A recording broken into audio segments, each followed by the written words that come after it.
નમસ્કાર, નિર્માણ ન્યૂઝની વિશેષ રજૂઆત ટુ ધ પોઈન્ટ કાર્યક્રમ સાથે હું છું યજ્ઞ ત્રિવેદી. દર્શક મિત્રો, સૌથી પહેલાં તો આજે મહાશિવરાત્રિ પર્વ છે. મહાશિવરાત્રિ પર્વને આપ સૌને ખૂબ ખૂબ શુભકામનાઓ.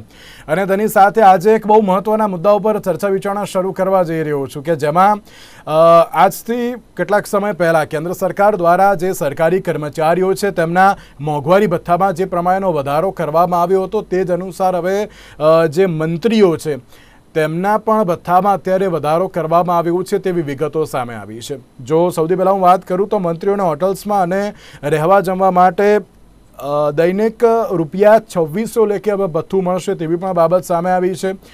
બીજી બાજુ જે રીતે જીએડીનું નવું જે ગેઝેટ અત્યારે તો પ્રસિદ્ધ કરીને શહેરોને પણ કેટેગરાઇઝ કરવામાં આવ્યા છે અને ત્યાં પણ એક ભથ્થું નિયત કરવાની બાબત સામે આવી છે. કેટેગરાઇઝની વાત કરું તો એક્સ વર્ગના શહેરોમાં અમદાવાદ, ગાંધીનગર અને સુરત છે. વાય વર્ગમાં વડોદરા અને રાજકોટ છે અને ઝેડ કેટેગરીમાં અન્ય શહેરોનો પણ તેમાં સમાવેશ કરવામાં આવ્યો છે તેવી વિગતો સામે આવી છે. જ્યારે હવે આપણે સરકારી કર્મચારીઓની તો વાત કરીએ તો ના સરકારી કર્મચારીઓને તો અત્યારે મોંઘવારી ભથ્થામાં વધારો કર્યો, પરંતુ આ મંત્રીઓના જે ભથ્થામાં વધારો કર્યો તેનાથી કેવા પ્રકારનો ફાયદો થશે તેની તો વાત કરવી છે, પણ તેની સાથે સાથે નુકસાન પણ અત્યારે તો કઈ રીતનું થશે તેની ઉપર પણ વાત કરવી છે. તમામ મુદ્દાઓ પર ચર્ચા વિચારણા કરીશું. ચર્ચા વિચારણા કરવા માટે અમારી સાથે જોડાઈ ગયા છે યોગેશભાઈ ચુડગર કે જેઓ રાજકીય વિશ્લેષક છે, ડૉક્ટર નિકુલભાઈ પટેલ કે જેઓ કોંગ્રેસ પાર્ટીના પ્રવક્તા છે અને શૈલેષભાઈ પરમાર કે જેઓ ભારતીય જનતા પાર્ટીના પ્રવક્તા છે. જે આપ ત્રણનું સૌથી પહેલાં તો સ્વાગત છે. યોગેશભાઈ, આપણે કર્મચારીઓની આપણે અત્યાર સુધી બહુ બધી વાત કરી કે ના કર્મચારીઓના પગાર ભથ્થામાં અત્યારે હાલ તો વધારો તો જોવા મળી રહ્યો છે કે ના સરકારી કર્મચારીઓના પગારમાં ચલો આપણે વધારો કરીએ તેમ, પણ હવે મંત્રીઓના ભથ્થામાં વધારો કર્યો છે અને તે પણ 1.71 લાખના પગારદાર મંત્રીઓની વાત કરીએ છીએ. કઈ રીતે આપ જોઈ રહ્યા છો તેના પર? યજ્ઞભાઈ, દિવસે દિવસે મોંઘવારી તો વધતી જાય છે. જે અમૂલનું દૂધ નાનું પેકેટ 12 રૂપિયાનું મળતું હતું તે આજે અત્યારે 30 રૂપિયાનું મળે છે. એટલે મોંઘવારી કેટલી બધી વધે છે. એટલે આ મોંઘવારી વધે એમ બધાના પગાર વધવા જોઈએ, બધાના ભથ્થા વધવા જોઈએ. આ બહુ જ સ્વાભાવિક વાત છે અને વ્યવહારિક વાત છે. પરંતુ મારો પ્રશ્ન એ છે કે કર્મચારીઓના ભથ્થા વધાર્યા અને કર્મચારીઓને જે રીતે કામ લેવામાં આવે છે એમના પગાર વધે, ભથ્થા વધે, બહુ સારી વાત છે ને જેથી કરીને એ લોકો બહુ સારી રીતે કામ કરી શકે. પરંતુ તમે જે પાછળથી જે વાત કરી કે મંત્રીઓને પણ ભથ્થા વધારવામાં આવ્યા છે, હવે આ વાત મારે કઈ ગળે ના ઉતરી. મંત્રીઓ એમને મોંઘવારી નડે તો એ લોકો તો આમે અધરવાઇઝ બી 5 સ્ટાર રીતે રહેવા જીવાયેલા હોય છે. એમને સરસ મજાનો બંગલો, સરસ મજાની ગાડીઓ અને કેટલું બધું એમને મળતું હોય છે. અને જે તે ભથ્થાઓની વાત કરો તો જ્યાં જાય ત્યાં સર્કિટ હાઉસમાં અને બધે સરસ રીતે ઉતરતા હોય છે. એટલે એમને મોંઘવારી ક્યાં નડે મને બહુ અંદાજ નથી. પણ મંત્રીઓને ખર્ચો શું? સરકારી ગાડીમાં જવાનું, સરકારના ઘરમાં રહેવાનું અને ખાવા પીવાની બાબતમાં તો મને બટાકા જે ભાવે મળે છે કદાચ એમને પણ એ જ ભાવે મળતા હશે. એટલે મોંઘવારી એમને નડે છે કેવી રીતે? મને નડે છે, તમને નડે છે, સામાન્ય પ્રજાને નડે છે. તો સામાન્ય પ્રજાને આ મોંઘવારી ભથ્થા જેવું કંઈક દાખલ કરો અને એ મળે એવું કંઈક કરો. આપણા ગુજરાત રાજ્યમાં તો નથી, પણ કેટલાક રાજ્યોમાં મહિલાઓને અમુક રકમ 2000, 2500, 3000 આપવાની જે વાત છે, એવી રીતે ગુજરાતની પ્રજાને પણ સરકાર તરફથી આ મોંઘવારી વધે એમ બધું પ્રજાને પણ મળે, નાગરિકોને પણ મળે એવી કઈ વ્યવસ્થા વિચારવી જોઈએ. એટલે આ જે ભથ્થા વધારવાની વાત છે, અને મને ખબર છે કે ધારાસભ્યોના કે એના પગાર વધારવાના હોય ત્યારે ધારાસભ્યમાં કોંગ્રેસ, ભાજપ, આપ બધા ભૂલી જાય છે અને બધા એક થઈને યસ કરીને સુર પુરાવે છે. એટલે એમાં ક્યાંય કોઈનો વિરોધ નથી થતો. આ એક મુદ્દો એવો છે કે જે વિધાનસભામાં સર્વાનુમતે પસાર થાય છે. ત્યારે આ લોકો જ્યારે પ્રજાએ એમને ચૂંટ્યા છે ત્યારે એની પર પ્રજાના ટેક્સમાંથી થતી આવકની ઉપર ભાર વધારી રહ્યા છે. અને મને ખબર નથી કે આ વખતના બજેટમાં આ મોંઘવારી ભથ્થા વધારવાની વાતને સમાવવામાં આવી છે કે કેમ. પણ જો મંત્રીઓના મોંઘવારી ભથ્થા વધતા હોય તો ચિંતાજનક વાત એવી છે કે આ ભથ્થા પ્રજાને નડતા નથી અને મંત્રીઓને નડે છે તો એ બાબતે ચોક્કસ વિચાર થવો જોઈએ. નિકુલભાઈ, આજે તમને નહીં, મારે આજે શૈલેષભાઈથી શરૂઆત કરવી છે. કારણ કે એમ કહેવાય ને કે ના, મંત્રીઓનો પગાર ભથ્થા તો અત્યારે વધ્યા, બરાબર છે. એમની અત્યારે તો એમ કહેવાય ને કે ના, કયા પ્રકારની સ્ટ્રેટેજી છે કે ના અત્યારે કયો હવે તેમાં કઈ બાબતોમાં તે લોકો અત્યારે તો ખર્ચમાં ઉપયોગ કરશે કે શું અત્યારે તો તેનું યોગ્ય પ્રાવધાન કરવામાં આવશે, મારે તેને લઈને અત્યારે તો પૂછવું છે. એટલે શૈલેષભાઈ, આજે હવે તમને પ્રશ્ન કે જ્યારે યોગેશભાઈએ તો બહુ જ સાચી વાત કહી કે ના, સામાન્ય જનતાને અત્યારે તો અલગ અલગ પરિસ્થિતિમાં પેલું અમૂલના દૂધના ભાવ પણ હમણાં તો વધી ગયા છે. પેલું કે સવારે ઉઠો ને એટલે સૌથી પહેલી ચા જોઈએ એટલે અમૂલ દૂધ યાદ આવે, અને દૂધ યાદ આવે એટલે સૌથી પહેલાં પૈસા ભરવાના હોય ને એટલે અત્યારે ખબર પડે કે ના, મોંઘવારી વધી ગઈ છે.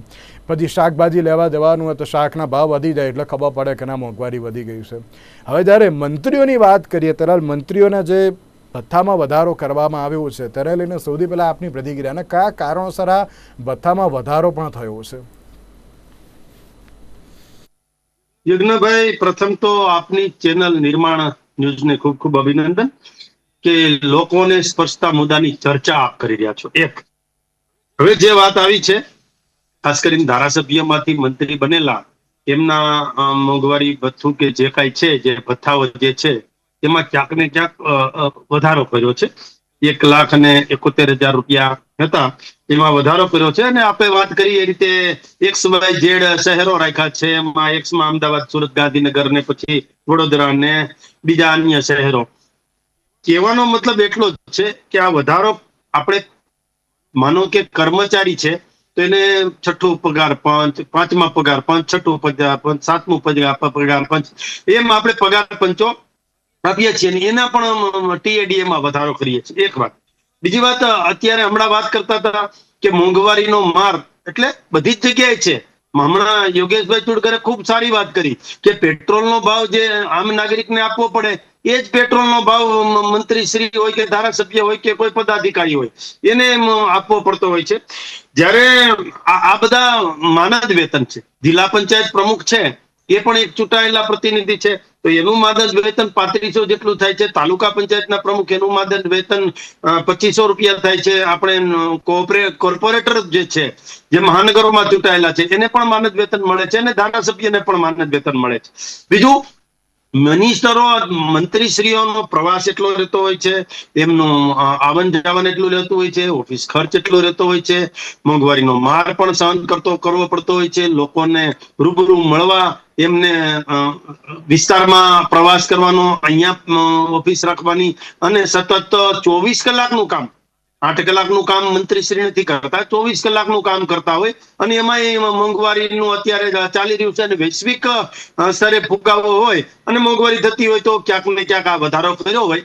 પણ જે માનો કે 2100 ના 2600 કર્યા, 1100 ના 2100 કર્યા, એ બધો ભાડું છે, જે ભથ્થા છે. પણ મારે યોગેશભાઈની એક વાતને સમર્થન આપવું છે, અને યજ્ઞભાઈ એક વાત મહત્વની એ કરવી છે મારે કે આ બધી બંધારણીય જોગવાઈ છે, કાયદામાં પણ જોગવાઈ છે, બંધારણીય પણ જોગવાઈ છે. ચૂંટાયેલા સભ્યોને માનદ વેતન અને ભથ્થાઓ આપવા જોઈએ, એક વાત. બીજું, ગુજરાત એકમાત્ર ડ્રાય સ્ટેટ જેને આપણે કહીએ તો એ ધારાસભ્યોના પેન્શનમાં પણ ડ્રાય સ્ટેટ.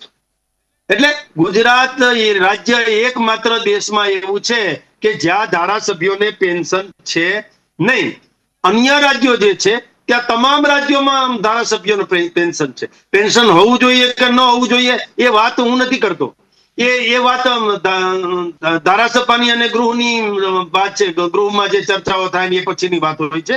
પરંતુ પંજાબ રાજ્ય જે છે એ પંજાબ રાજ્યમાં પ્રકાશસિંહ બાદલ, એને પેન્શન દર મહિને 5,76,000 નું પેન્શન મળે છે. કારણ કે અન્ય રાજ્યોમાં જેટલી વાર ધારાસભ્ય ચૂંટાય એટલી વાર પેન્શન મળે. એ 5 વખત ચૂંટાય તો 5 વખતનું પેન્શન મળે. એ સંસદ સભ્ય તરીકે ચૂંટાય તો સંસદ સભ્યનું પણ પેન્શન મળે, ધારાસભાનું પણ પેન્શન મળે. એવી જ રીતે હરિયાણાના પૂર્વ મુખ્યમંત્રી ઓમ પ્રકાશ ચોટાલા જે છે એને 3,25,000 નું પેન્શન મળે. એને મળે છે, એમાં વાંધો નથી આપણે કાંઈ. પણ કહેવાનો મતલબ એમ કે ગુજરાત એકમાત્ર રાજ્ય છે કે જ્યાં ધારાસભ્યોને પેન્શન નથી. હવે બીજી વાત, ગુજરાતના સંસદ સભ્યો જે છે ગુજરાતમાંથી ચૂંટાય છે એને પેન્શન છે. એક જ વિસ્તાર, માનો કે ગાંધીનગર છે તો ગાંધીનગરના સંસદ સભ્યને પેન્શન મળે છે, ગાંધીનગરના ધારાસભ્યને પેન્શન મળતું નથી. મેં એવા કેટલાય કેસો જોયેલા છે અને પૂર્વ ધારાસભ્યો જે છે એનું એક કાઉન્સિલ છે, એ કાઉન્સિલનું નામ એક્સ MLA કાઉન્સિલ છે. એમણે પણ વારંવાર વિધાનસભાના અધ્યક્ષને પણ રજૂઆતો કરી છે કે અમારા પેન્શનનો વધારો જોઈએ, પણ આ પેન્શનનો કોઈ વિષય નથી. અત્યારે જે ભથ્થા જે છે એ માનદ વેતન આપે છે એમાં ક્યાંક વધારો કર્યો છે. નવું ક્યાંય માનદ વેતન આપવાનું કે નવા ભથ્થા, આ ભથ્થું હતું નહીં ને આ ભથ્થું ઉમેર્યું એવું કાંઈ છે નહીં. પણ GAD જે આપણો સામાન્ય વહીવટ વિભાગ છે એના દ્વારા પરિપત્રો દ્વારા XYZ કેટેગરી કરી અને આ મંત્રીશ્રીઓ જે છે એને પ્રવાસમાં આવવા જવાની જે અગવડતા છે અને ઘણા ટાઈમથી આ વાત ચાલતી હશે અને મોંઘવારી પણ એટલી છે ને ફુગાવો પણ એટલો છે, એટલે બધી જ બાબતોમાં વધારો થયો હોય એટલે આ ક્યાંક સરકારે વિચાર કર્યો હોય ને સરકારે આ બાબતે નિર્ણય પણ કર્યો હોય. એટલે કહેવાનો મતલબ એટલો કે એમને ઓફિસ, પ્રવાસ, સતત બેઠક આ બધું જ હોવાના કારણે એમનો ખર્ચને જે અત્યાર સુધીની જોગવાઈ હતી એ જોગવાઈ એમને ક્યાંક ને ક્યાંક તકલીફ પડતી હોય એટલે તકલીફમાંથી એમને માનદ વેતનના સ્વરૂપમાં ભથ્થાઓ અપાય છે. એ ભથ્થાઓમાં વધારો કર્યો છે. સરપંચના ભથ્થા પણ હોવા જોઈએ એ પણ વાત કરી. તાલુકા પંચાયતના પ્રમુખને ભથ્થું મળે છે, જિલ્લા પંચાયતના પ્રમુખને ભથ્થું મળે છે, મેયરને મળે છે. અને શૈલેષભાઈ તો મળે છે એમાં તમે પેન્શનની વાત કરી શૈલેષભાઈ, મારે એક ખાલી કરેક્શન મારે એક તમને પૂછવું છે કે પંજાબમાં મળે તો અત્યારે તમને એમ લાગે છે કે ના ત્યાં અત્યારે ના મળવું જોઈએ, હરિયાણામાં મળે છે તો ચલો ચાલશે કારણ કે હરિયાણામાં તમારી સરકાર એટલે ચાલશે? ક્યાંય મળે છે અને અહીંયા ન મળવું જોઈએ એવી મેં વાત જ નથી કરી. એમને મળે છે તો એમને મુબારક છે ને સારું છે. એટલે હું ખાલી એક કરેક્શન કરવા માંગતો હતો. યજ્ઞભાઈ, મેં કેટલાય ધારાસભ્યો જોયા છે કે જે નિષ્ઠાવાન છે અને એ પૂર્વ થયા પછી એમના ઘરનું ગુજરાન ચલાવવું ને એ પણ તકલીફ થાય છે ને ધારાસભ્યની ગેરહાજરી પછી એના પરિવારને પણ તકલીફ થાય છે. એવા અસંખ્ય દાખલા છે જે હું દાખલા તરીકે પણ આપી શકું, પણ આપની ચેનલ પરથી નામ લેવું એ યોગ્ય નથી. જી ઓકે ચલો કઈ વાંધો નહીં. નિકુલભાઈ, પંજાબ ને હરિયાણામાં તો પેન્શન આપવામાં આવે છે પણ અહીંયા એવું કંઈ નહીં કરતા, પણ અત્યારે જે બંધારણીય જોગવાઈ છે અને સામાન્ય વહીવટ વિભાગ દ્વારા જે પ્રમાણે મોંઘવારી વધી રહી છે, પ્રવાસ અત્યારે હાલ તો ધારાસભ્યશ્રીઓના જે અત્યારે જોવા મળી રહ્યા છે, રૂબરૂ મુલાકાતની પણ બાબત જે જોવા મળી રહી છે તે અનુસાર જ આ ભથ્થામાં વધારો કરવામાં આવ્યો છે. નિકુલભાઈ, આપ કેવી રીતે જોઈ રહ્યા છો મંત્રીઓને જે ભથ્થામાં વધારો કર્યો છે તેને લઈને? સૌ પ્રથમ તો ભારતીય જનતા પાર્ટીએ સ્વીકાર્યું કે મોંઘવારી વધી છે, એટલે એ બદલ એમને ખૂબ ખૂબ આભાર. કારણ કે આપણે જ્યારે બી મોંઘવારીની વાત કરીએ તો ગુજરાતમાં કે દેશમાં મોંઘવારી છે જ નહીં, અને કોંગ્રેસના સમયમાં મોંઘવારી હતી, અત્યારે તો સોંઘવારી છે એવું હંમેશા કહેતા હોય છે. હવે આપણે મોંઘવારીની વાત કરીએ તો ડેફિનેટલી હોલસેલ પ્રાઇસ ઇન્ડેક્સ દેશમાં દર 6 મહિને એના જે ડિયરિંગ એનો એટલે કે મોંઘવારી ભથ્થા રિવાઇઝ થતા હોય છે સરકારી કર્મચારીઓ. કરેક્શન કરવા માંગુ છું નિકુલભાઈ, મોંઘવારી ખાલી મંત્રીઓને જ નડે છે તેવી બાબત જોવા મળી રહી છે? એટલે મોંઘવારી શું કહેવાય કે હાલ તો જે પ્રકારે ગુજરાત સરકારનો નિર્ણય છે એ પ્રમાણે તો એવું કહી શકાય કે ફક્ત ને ફક્ત મંત્રીશ્રીઓ જે સતત વ્યસ્ત લોકોની સેવામાં હોય છે અને એમને દરેક સ્તરે મોંઘવારી નડી રહી હોય એના ભાગરૂપે જનરલ એડમિનિસ્ટ્રેશન વિભાગે પરિપત્ર કરીને એમના જે ભથ્થા છે વધારવાનો જે નોટિફિકેશન બહાર પાડ્યું છે એના પરથી તો એવું જ લાગે છે. પરંતુ આપણે સામાન્ય જોઈએ તો શું કહેવાય દેશમાં હંમેશા તમે જુઓ તો હોલસેલ પ્રાઇસ ઇન્ડેક્સ ને એના બેઝ ઉપર ઇન્ફ્લેશન અને એના આધારે આંકડાઓ રજૂ થતા હોય છે. એમાં દર 6 મહિને મારા ખ્યાલથી સરકારી કર્મચારીને મોંઘવારી ભથ્થામાં વધારાનો નિર્ણય સરકાર લેતી હોય છે અને ત્યારબાદ કેન્દ્ર સરકાર લે પછી રાજ્ય સરકાર લેતી હોય છે. પરંતુ અહીંયા જયારે સ્પેસિફિક મંત્રીઓના માટેના જો કોઈ નિર્ણય લેવામાં આવ્યા હોય તો ડેફિનેટલી એક આશ્ચર્યચકિત નિર્ણય કહી શકાય. અને ગુજરાત સરકારનું બજેટ જે રીતના 3,70,000 કરોડ થયું એમાં કદાચ આની જોગવાઈઓ કરી હશે એટલા માટે એમને આ કર્યું હશે. પરંતુ જે રીતના આપણા રાજકીય વિશ્લેષક સરે કીધું કે મંત્રીશ્રીઓ શું કહેવાય કે સરકારી આવાસ, સરકારી ટેલિફોન, સરકારી ગાડી અને સરકારી વ્યવસ્થા જ્યાં ચા નાસ્તો કે ખાવાનું કે જે બી કઈ હોય એ બધું આઈ થિંક સરકારી ખર્ચે ચાલતું હોય છે. તો એમના જે સેલરીઝ છે એ સેલરીના ઉપયોગ એ કઈ રીતના કરે છે એનો બી સમજી લો કે ભારતીય જનતા પાર્ટીના મિત્ર જે છે એ આપણને જણાવે. કારણ કે વિપક્ષમાં હોય તો વિપક્ષમાં એટલી બધી સવલતો ના હોય, પરંતુ એટલું જ કહીશ કે કોઈ બી નિર્ણય હોય પ્રજાના પૈસે છે અને ફક્ત મંત્રીશ્રીઓ માટે જો નિર્ણય લેવામાં આવ્યો હોય તો ડેફિનેટલી ચિંતાનો વિષય છે. બિલકુલ બિલકુલ. એટલે શૈલેષભાઈ, આમાં સવાલ એ થાય છે કે મોંઘવારી માત્ર મંત્રીઓને જ નડે છે તેમ? એવું આપણે કહ્યું જ નથી. મોંઘવારી માટે પણ મેં વાત કરી છે કે મોંઘવારી છે એ વૈશ્વિક છે. એ કોઈ એક જિલ્લાની કે કોઈ વિધાનસભાની કે ગાંધીનગરની કે કોઈ એક રાજ્યનો કે દેશનો વિષય નથી. મોંઘવારી જે છે, ફુગાવો જે છે એ વૈશ્વિક છે.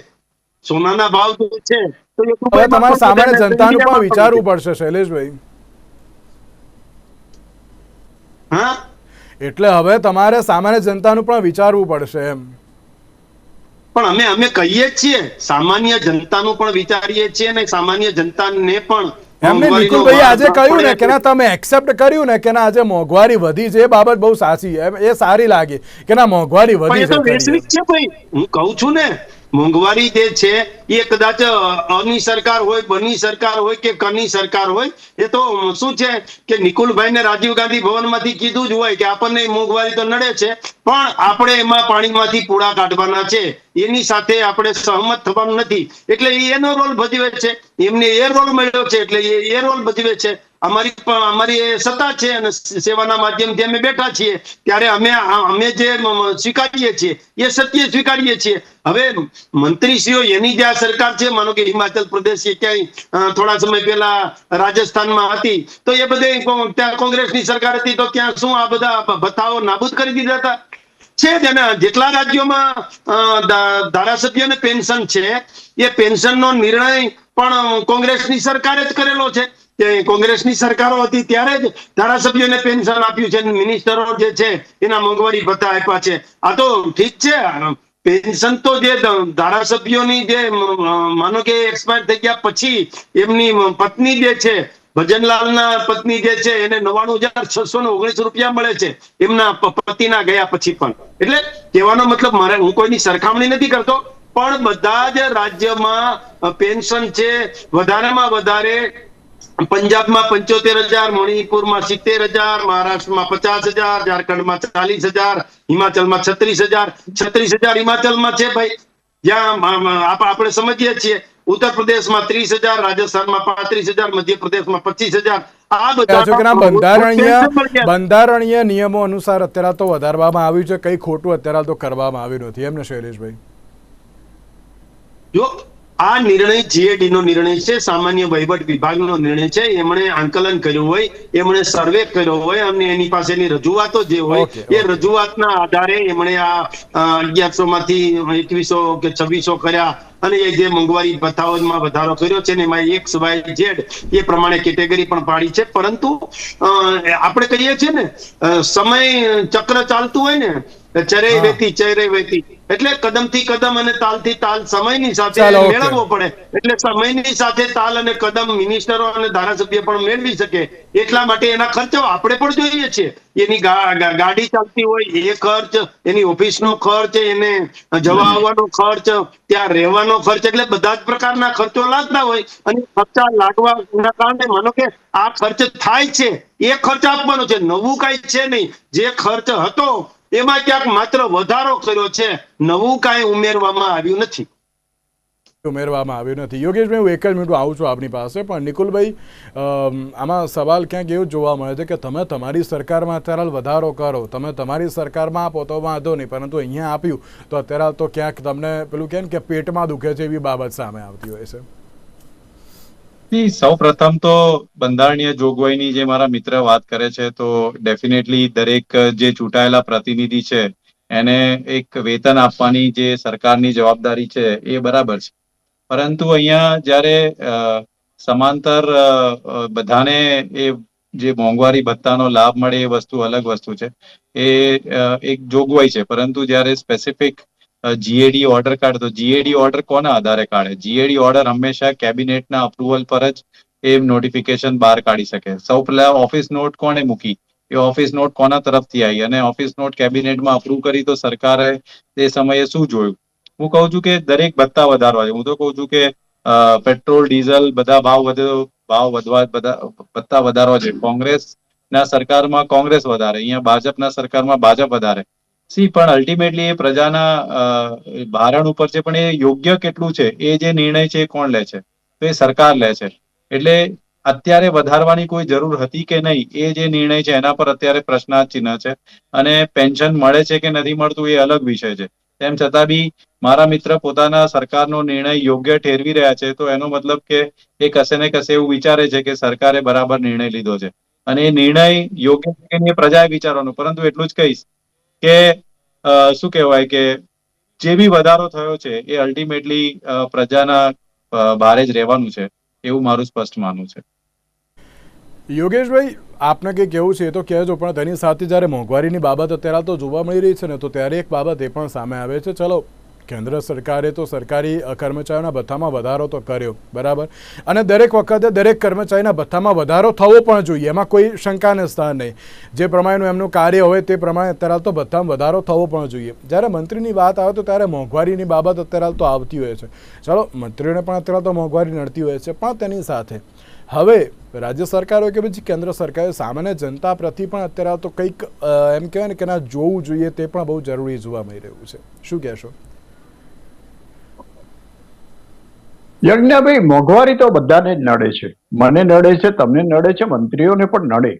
પણ મારો જે અનુભવ કે છે કે ધારાસભ્યની વાત તો જવા દો, પણ મંત્રીઓને તો પૂરેપૂરી સગવડ મળતી હોય છે. દાખલા તરીકે હું એક મંત્રીને ગાંધીનગર મળવા ગયો તો ત્યાં બહાર વેઇટિંગ હોલમાં અમને બેસાડવામાં આવ્યા, અને એક સદભાવનાના રૂપે અમને તરત જ ચા આપવામાં આવી, અને અમારા જેવા બધા ઘણા બેઠા હતા, બધાને ચા આપવામાં આવી. આ જે ચા આપવામાં આવે છે એનો ભાર મંત્રી ઉપર નથી હોતો, આ સરકારી ખર્ચે થતું હોય છે. એ જ રીતે મંત્રી પોતે પ્રવાસે જાય ત્યારે ગાડી, સરકારી ગાડી લઈને જાય, એમાં 100 રૂપિયાનું હોય કે 105 રૂપિયાનું પેટ્રોલ હોય, એ પણ સરકારી ખર્ચે ભરવામાં આવે છે. એ મંત્રીએ પોતાના ખિસ્સામાંથી આપવાનું નથી હોતું. આ બહુ સ્પષ્ટ વાત છે. અને એટલે જે મોંઘવારી બહાર વધે છે એનો એમની પર કેટલો ભાર પડે. ચાલો, એ પ્રવાસે ગયા, ગાંધીનગરથી ધારો કે સુરત ગયા, તો સુરત જવા આવવાનો ખર્ચો તો એમને માથે પડતો નથી, પણ ત્યાં જે રહેવાનું હોય છે એ ત્યાંનું સર્કિટ હાઉસ હોય અથવા તો ગવર્મેન્ટનું ગેસ્ટ હાઉસ હોય, ત્યાં એમને રહેવાનું હોય છે. હવે હું એક બીજો દાખલો આપું કે મારા એક ભાડેજ છે, એ બેંગ્લોરમાં નોકરી કરે છે. બેંગ્લોરથી એમની કંપનીના કામે એમને અમદાવાદ આવવાનું થયું, તો જવા આવવાનો ખર્ચો એમની કંપની આપે અને અહીંયા હોટલમાં રહેવાનો ખર્ચો પણ આપે. પણ એ હોટલમાં રહેવાને બદલે મારે ઘેર રહ્યા તો એમને હોટલનો ખર્ચો ના મળે. એટલે એવી રીતે આપણા મંત્રીઓ જ્યાં જાય છે ત્યાં સરકારી ગેસ્ટ હાઉસમાં રહેતા હોય કે સર્કિટ હાઉસમાં રહેતા હોય, એટલે એ ખર્ચો એમને ભોગવવાનો નથી હોતો, રહેવાનો, ખાવાનો, કોઈ પણ જાતનો. કેટલીક જગ્યાએ તો મેં 1-2 મંત્રીઓ મને યાદ છે કે એ લોકો ત્યાંના ભાજપના કાર્યકરને ત્યાં ઉતર્યા હતા ને એમને ઘેર રહ્યા હતા, એટલે એમને માથે એવો કોઈ ખર્ચો આવતો નથી. એટલે આ જે ભથ્થા વધારવામાં આવે છે શેના માટે, એ મારે પ્રશ્ન છે. એનું પણ કંઈ ઓડિટ થતું હશે કે નહીં મને ખબર નથી. મારા એક મિત્ર ધારાસભ્ય હતા, એ ધારાસભ્યને પણ મેડિકલ ખર્ચો મળતો હતો, તો એ ધારાસભ્યના નામે એના કુટુંબના 4 સભ્યોની દવાઓ લે અને બિલ ધારાસભ્યના નામે બને, અને આખા બધા કુટુંબના બધાનો મેડિકલ ખર્ચો સરકારના માથે નાખવામાં આવતો હતો. આ જાતની ગેરવ્યવસ્થા થતી હોય એ પણ જોવા મળે છે. એટલે આ જે મોંઘવારી ભથ્થા વધ્યા છે એમાં જે તે મંત્રીના માથે કેટલો ભાર આવ્યો, જે ભાર આવ્યો એ નિકુલભાઈ કીધું એ પ્રમાણે બધો ભાર કન્યાની કેળે છે. એટલે પ્રજાના ટેક્સમાં જે આ પૈસા વપરાય છે, એટલે મંત્રીને કોઈ ભોગવવાનો આ બધો ખર્ચો આવતો હોય એવું મારો અનુભવ છે. એ પ્રમાણે એવું નથી હોતું. હા, કેટલાક ખર્ચાઓ છે જ્યાં ત્યાં પ્રવાસે જાય, પણ એ સરકારી કામે પ્રવાસે જાય ત્યારે પાછા પાર્ટીનું પણ કામ કરતા હોય છે, અને એના માટે ગાડી વપરાતી હોય, પાર્ટીના કામને બદલે સરકારી ગાડી વપરાય. આ બધું પણ જોવા મળે છે. એટલે મંત્રીઓના ભથ્થા વધારવામાં આવ્યા છે, એમાં મારે ક્વેશ્ચન માર્ક એટલો છે કે ખરેખર એમને માથે કેટલો ભાર પડ્યો એ પ્રમાણે જોઈને ભથ્થા વધારવા જોઈએ. બિલકુલ. યોગેશભાઈ, નિકુલભાઈ, શૈલેષભાઈ, આપ ત્રણ આભાર અમારી સાથે આ ચર્ચા વિચારણામાં જોડાવા માટે. તો દર્શક મિત્રો, જે પ્રમાણે અત્યારે તો મંત્રીઓને ક્યાંક મોંઘવારી નડી હોય તે બાબત તો સામે આવી છે, પણ તેની સાથે સામાન્ય જનતાનો ક્યારે અને કેવી રીતે વિચાર છે તે તો આવનારો સમય જ બતાવશે. આજના વિશેષ કાર્યક્રમમાં આપશો રજા. નમસ્કાર.